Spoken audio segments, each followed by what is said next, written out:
ओम श्री सूर्याय नमः। आप सभी का भगवान सूर्य नारायण मंगल कल्याण करें।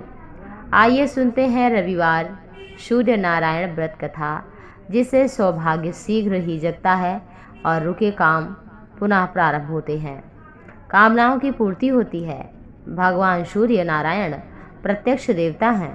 इनको सूर्य भगवान को प्रातःकाल अर्घ देने से बिगड़े काम संवर जाते हैं। तो चलिए सुनते हैं कथा। प्राचीन काल में एक बुढ़िया थी। नियमित रूप से भगवान सूर्य नारायण को जल देती तथा व्रत करती थी। सुबह उठकर सूर्योदय से पूर्व स्नान आदि से निवृत्त होकर आंगन को गोबर से लीप करके स्वच्छ करती, फिर भगवान सूर्य नारायण की पूजा करती। कथा सुनकर सूर्य भगवान को भोग लगाकर दिन में शाम के समय मीठा भोजन करती। इस व्रत में नमक नहीं खाती थी। इसी तरह रविवार का व्रत करती थी। सूर्य भगवान की कृपा से बुढ़िया को किसी प्रकार की चिंता कष्ट नहीं था। घर धन धान्य से भरा था। बुढ़िया के सुख को देखकर पड़ोसन बहुत जलती। बुढ़िया रोजाना पड़ोसन के आंगन में बंधी गाय का गोबर लाती और अपना घर लीपती। शनिवार के दिन रात को पड़ोसन ने अपनी गाय को घर के भीतर बांध दिया ताकि बुढ़िया अपना घर न लीप सके। रविवार को गोबर ना मिला तो आंगन नहीं लीप पाई बुढ़िया। आंगन न लीप पाने के कारण से बुढ़िया ने सूर्य भगवान को भोग नहीं लगाया और उस दिन स्वयं भी भोजन नहीं किया। सूर्यास्त होने पर भूखी प्यासी रही। रात्रि में सूर्य भगवान ने स्वप्न दिया और व्रत न करने तथा उन्हें भोग न लगाने का कारण पूछा।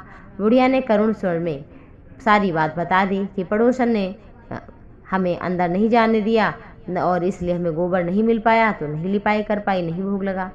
सूर्य भगवान ने अपना अनन्य भक्त समझकर परेशानी का कारण जानकर दुख दूर करते हुए कहा, हे माँ, तुम प्रत्येक रविवार को मेरी पूजा व्रत करती हो, इसलिए मैं प्रसन्न हूँ और तुम्हें एक ऐसी गाय देता हूँ जिससे तुम्हारा घर धन धान्य से भरा रहेगा। तुम्हारी सभी मनोकामनाएं पूर्ण होती होंगी। स्वप्न में उस बुढ़िया को ऐसा वरदान देकर सूर्य भगवान नारायण अंतर्धान हो गए। प्रातःकाल सूर्योदय से पूर्व उस बुढ़िया की आंख खुली तो घर के आंगन में सुंदर गाय और बछड़े को देखा हैरान रह गई। गाय को आंगन में बांधकर उसने जल्दी से उसे चारा लाकर खिला दिया।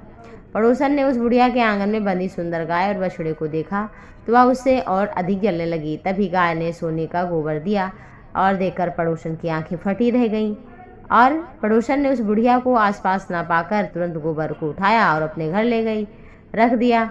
सोने के गोबर से पड़ोसन कुछ ही दिनों में धनवान हो गई। गाय प्रतिदिन सूर्योदय से पूर्व सोने का गोबर करती और बुढ़िया के उठने से पहले पड़ोसन ले जाती। बहुत दिनों तक गोबर के बारे में कुछ पता नहीं था। बुढ़िया पहले की तरह रविवार को भगवान सूर्य का व्रत करती, कथा सुनती।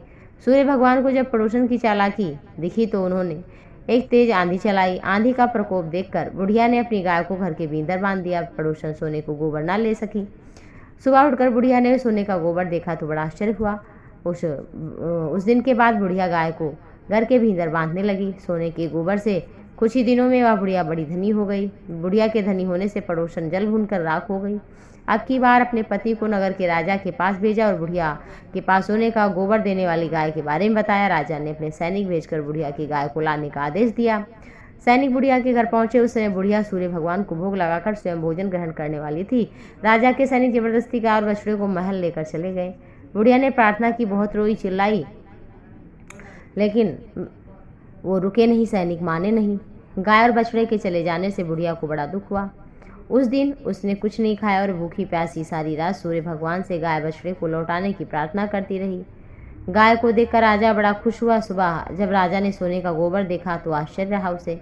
उधर सूर्य भगवान को भूखी प्यासी बुढ़िया को इस तरह प्रार्थना करते देख बड़ी दया आई। भगवान सूर्य ने राजा को स्वप्न कहा, राजा, बुढ़िया की गाय बछड़ा तुरंत लौटा दो, नहीं तो विपत्तियों का पहाड़ टूटेगा, तुम्हारा राज नष्ट हो जाएगा। सूर्य भगवान के स्वप्न से बुरी तरह भयभीत राजा ने प्रातःकाल उठते ही बुढ़िया को लौटा दिया। राजा ने अपनी तरफ से बड़ा धन देकर बुढ़िया को सम्मान के सहित अपनी गलती मानकर क्षमा मांगकर विदा किया। राजा ने पड़ोसन और उसके पति की दुष्टता के लिए दंड भी दिया। इसके बाद राजा ने राज्य में घोषणा की, स्त्री पुरुष सभी रविवार का व्रत करें। जनता ने भी ऐसा किया। रविवार का व्रत करने से सभी लोगों का घर धन धान्य से भर गया। चारों ओर सुख संपत्ति व्याप्त हो गई, खुशहाली आ गई। सभी के शारीरिक मानसिक कष्ट दूर हुए। निसंतानों को संतान मिला, निर्धनों को धन मिला, रोग शोक से युक्त रोग शोक से मुक्त हुए और जिनकी जो भी कामना थी वो सभी कुछ प्राप्त हुई। सूर्य नारायण भगवान की आराधना वंदना करने से भगवान सूर्य प्रसन्न होते हैं, अन्न पुत्र धन देते हैं, मनोकामना की पूर्ति करते हैं। इसलिए अपने कल्याण चाहने वाले को रविवार के दिन अगर व्रत भी ना कर पाएँ तो कम से कम उन्हें इस दिन भगवान सूर्य को अर्घ्य प्रातःकाल ओम सूर्याय नमः इस मंत्र को 11 बार पढ़ते हुए लाल फूल चढ़ाएं, अर्घ्य दें। इससे भगवान सूर्य नारायण प्रकट आपके जीवन में जो अच्छे कर्म हैं वो प्रकट होंगे और शुभ होगा, मंगल होगा, दुख का अंत होगा। तो आप सभी पर भगवान की कृपा, सूर्य नारायण आप सभी के सौभाग्य को चमकाएं, आप पर कृपा करें। श्री शुभकामना के साथ ओम नमो नारायण श्री सूर्याय नमः।